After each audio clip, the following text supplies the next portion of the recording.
YouTube ভিডিওতে কেন views আসছে না? কি কারণে ইউটিউবে ভিউজ আনতে পারছেন না? অনেকে আমাদের কমেন্ট বক্সে কমেন্ট করে থাকে, "ভাই, আমি ইউটিউবে অনেকগুলো ভিডিও আপলোড করে ফেলেছি। আমার ভিডিওতে ভিউজ আনতে পারছি না।" আবার অনেকে বলছে যে, "ভালো কোয়ালিটির ভিডিও আপলোড করছি, ভালো থাম্বনেল সেট করছি। তারপর আমাদের ভিডিওতে ভিউজ আনতে পারছি না।" তো কেন আপনাদের ভিডিওতে ভিউজ আসছে না? এবং আপনাদের পরেও অনেক ক্রিয়েটর ইউটিউব চ্যানেল ক্রিয়েট করে তাদের ইউটিউব চ্যানেলে লাখ, লাখ ভিউজ আসছে। এখানে কি আপনার চ্যানেলের ভিতরে সমস্যা? নাকি আপনার কনটেন্টের ভিতরে সমস্যা? এটা যদি আপনি ধরতে পারেন তাহলে 100% আপনার ভিডিওতে ভিউজ আনতে পারবেন। আজকে আমি জানিয়ে দিব যে কেন আপনার ভিডিওতে ভিউজ আসছে না এবং কিভাবে আপনারা ভিউজ আনবেন। মানে এক কথায় ইউটিউব অ্যালগরিদম কিভাবে কাজ করে থাকে, কিভাবে ভিউজ এনে দেয় সেটা আজকে ভিডিওর মাধ্যমে আপনাদেরকে জানিয়ে দিব। এই প্রসেস অনুযায়ী কাজ করলে 100% আপনার ভিডিওতে ভিউজ আসবে বা আপনাদের ভিডিওতে ভিউজ আনতে পারবেন। দেখুন, প্রথমত ইউটিউব অ্যালগরিদম হচ্ছে অডিয়েন্স রিটেনশনের উপর সেট করা।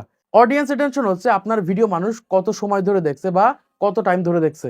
মানে আপনার ভিডিওর মাধ্যমে অডিয়েন্সকে আপনি কতক্ষণ ইউটিউবে ধরে রাখতে পারছেন, এটার উপর ভিত্তি করে কিন্তু ইউটিউব ভিডিওতে ভিউজ হয়ে থাকে বা ইউটিউব ভিডিওগুলো হাজার হাজার দর্শকের সামনে ইমপ্রেশন দেয়। এজন্য বলবো, যতদিন না আপনার ভিডিওতে আপনি অডিয়েন্স অ্যাটেনশন বাড়াতে পারছেন, ততদিন আপনার ভিডিওতে কখনোই ভিউজ আসবে না। আপনি হাজার চেষ্টা করলেও ভিউজ আনতে পারবেন না যদি আপনার ভিডিওর মাধ্যমে অডিয়েন্সকে ধরে না রাখতে পারেন। এটা কিন্তু খুবই ইম্পর্টেন্ট। আর এই বিষয়টা আপনাদের জানতে হবে, কারণ ইউটিউবে আপনি প্রতিনিয়ত ভিডিও আপলোড করছেন, ভিডিওর কোন জায়গাতে সমস্যা, কি কারণে ভিউজ আসছে না, এটা আপনি খুঁজে বের করছেন না। আপনি প্রতিনিয়ত লাগাতার ভিডিও আপলোড করে যাচ্ছেন।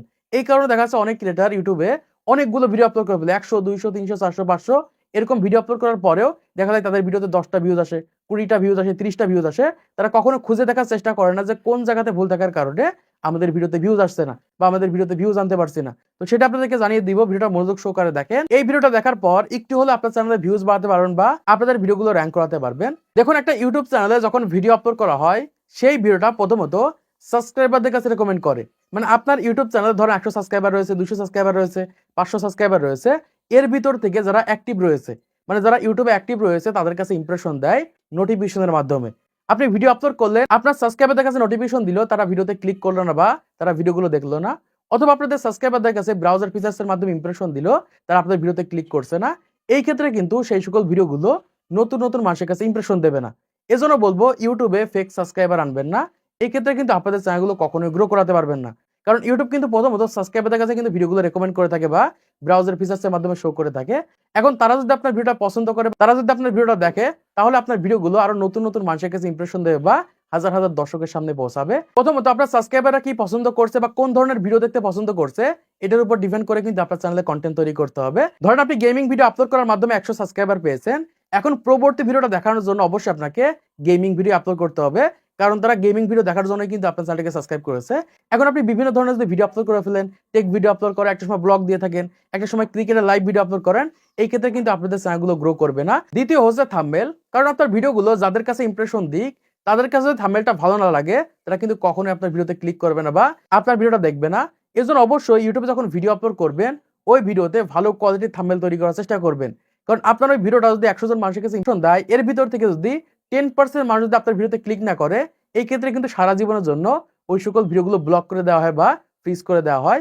এজন্য বলবো, ইউটিউবে যখন ভিডিও আপলোড করবেন, সেই ভিডিওতে ভালো কোয়ালিটির থাম্বনেল সেট করবেন। কারণ আপনার ইউটিউব চ্যানেলে ভিউজ আনার প্রথম ধাপ হচ্ছে থাম্বনেল তৈরি করা বা ভালো কোয়ালিটির থাম্বনেল তৈরি করা।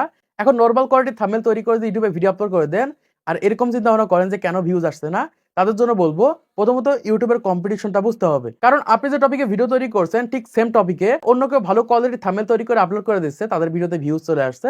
এজন্য বলবো অবশ্যই ভালো কোয়ালিটির থাম্বনেল তৈরি করতে হবে। তৃতীয় নম্বর যে ভুলটা করার কারণে আপনাদের ভিডিওতে ভিউজ আসছে না, সেটা হচ্ছে টপিক। কারণ বর্তমান সময় আপনি যেমন তেমন টপিকে ভিডিও দিয়ে দিচ্ছেন। মানে ইউটিউবে বর্তমান সময় কোন টপিকটা ট্রেন্ডিং এ রয়েছে, এইটা যদি আপনি ধরতে পারেন, 100% আপনার ভিডিওতে ভিউজ আসবে। যেমন দেখুন, বর্তমান সময় গ্রোক বন্ধ হওয়ার পরে কিন্তু আমি এই দুইটা ভিডিও আপলোড করে দেখেন, দুইটা ভিডিওতে কিন্তু ভালো পরিমাণ ভিউজ চলে আসে বা দুইটা ভিডিওতে কিন্তু ভালো পরিমাণ ভিউজ আনতে পারি। এজন্য বলবো, আপনি যে টপিক কন্টেন্ট তৈরি করছেন, ওই টপিকে ট্রেন্ডিং টপিক বা ভাইরাল টপিক যদি খুঁজে বের করতে পারেন আর সেই টপিকে কন্টেন্ট দিতে পারেন, আমি 100% গ্যারান্টি দিতে পারি আপনার ভিডিওতে ভিউজ আনতে পারবেন বা আপনাদের ভিডিওগুলো ভাইরাল করতে পারবেন। এজন্য অবশ্যই যারা নতুন ক্রিয়েটর রয়েছেন, পুরাতন ক্রিয়েটর রয়েছেন, আপনাদের ভিডিওতে ভিউজ আনতে পারছেন না, আপনাদের ওই টপিকের ট্রেন্ডিং বিষয় কোনটা রয়েছে এটা খুঁজে বের করেন, তারপর ওই টপিকে ভিডিও তৈরি করে দেখেন, 100% আপনার চ্যানেলে ভিউজ আনতে পারবেন বা ওই সকল কন্টেন্ট গুলো কে তৈরি করছে এটা কিন্তু দেখবে না, তারা কিন্তু এই ট্রেন্ডিং বিষয় হওয়ার কারণে কিন্তু আপনার ভিডিওতে ক্লিক করবে বা আপনাদের ভিডিওগুলো দেখবে। এজন্য অবশ্যই ট্রেন্ডিং বিষয় মেনটেন করে আপনাদের ইউটিউব চ্যানেলে কন্টেন্ট তৈরি করতে হবে। তারপরে 4 নম্বর যে ভুলটা করার কারণে ম্যাক্সিমাম চ্যানেলে ভিউজ আনতে পারে না বা ভিউজ বাড়াতে পারে না, সেটা হচ্ছে অডিয়েন্স রিটেনশন। মানে যতদিন না আপনার ভিডিওতে আপনি অডিয়েন্স অ্যাটেনশন বাড়াতে পারছেন, ততদিন আপনার ভিডিওতে কখনোই ভিউজ আসবে না। এজন্য বলবো ইউটিউব যে ভিডিওগুলো আপলোড করছেন, সেই সকল ভিডিওগুলো একটু কোয়ালিটিফুল করার চেষ্টা করেন। এই ক্ষেত্রে অবশ্যই আপনাদের ভালো কোয়ালিটির কনটেন্ট তৈরি করতে হবে, ভালো কোয়ালিটির ভিডিও তৈরি করতে হবে। এই ক্ষেত্রে কিন্তু মানুষ আপনার ভিডিওগুলো দেখবে। এই ক্ষেত্রে কিন্তু মানুষ আপনার ভিডিওগুলো ফুল টাইম দেখবে। আর যখনই অডিয়েন্সকে আপনি ফুল টাইম ভিডিও দেখাতে পারবেন, তখন আপনাদের ভিডিওগুলো হাজার হাজার দর্শকের সামনে ইমপ্রেশন দেবে। এরকম ভাবে তারা যখন আপনার ভিডিওতে ক্লিক করে ফুল টাইম দেখবে, তারপর আবারও কিন্তু হাজার হাজার মানুষের সামনে আপনাদের ভিডিও ইমপ্রেশন দেবে। এরকম ভাবে মূলত বর্তমান সময়ে অডিয়েন্স অ্যাটেনশন উপর ভিত্তি করে কিন্তু ভিডিওগুলো ভাইরাল হয়ে থাকে বা হাজার হাজার দর্শকের সামনে ইমপ্রেশন দিয়ে থাকে। তো আশা করছি আপনারা বুঝতে পেরেছেন বর্তমান সময় কি কারণে আপনাদের ভিডিওতে ভিউজ আসছেন এবং কিভাবে আপনারা ভিউজ আনবেন। দেখুন বর্তমান সময় এসইও আর কাজ করছে না। আপনি যদি সঠিকভাবে টাইটেলটা শিখে যান, আপনাদের এসইও করা লাগবে না। জাস্ট সঠিকভাবে টাইটেল দিতে পারলে কিন্তু আপনাদের ভিডিওগুলো শুধুমাত্র অডিয়েন্স অ্যাটেনশনের উপর ভিত্তি করে কিন্তু হাজার হাজার দর্শকের সামনে ইমপ্রেশন দেবে বা আপনাদের ভিডিওতে ভিউজ আনতে পারবেন। বা কোন জায়গাতে ভুল থাকার কারণে আপনাদের ভিডিওগুলো নতুন নতুন মানুষের কাছে ইমপ্রেশন দিচ্ছে না। তো আজকের এই ভিডিওর মাধ্যমে আপনারা অনেক কিছু শিখতে পেরেছেন, জানতে পেরেছেন, বুঝতে পেরেছেন। তো ভিডিওটা যদি ভালো লাগে লাইক করে দিবেন, চ্যানেলটি সাবস্ক্রাইব করে দিবেন পরবর্তী আরো ইউটিউব টিপস এর ভিডিওগুলোকে দেখার জন্য।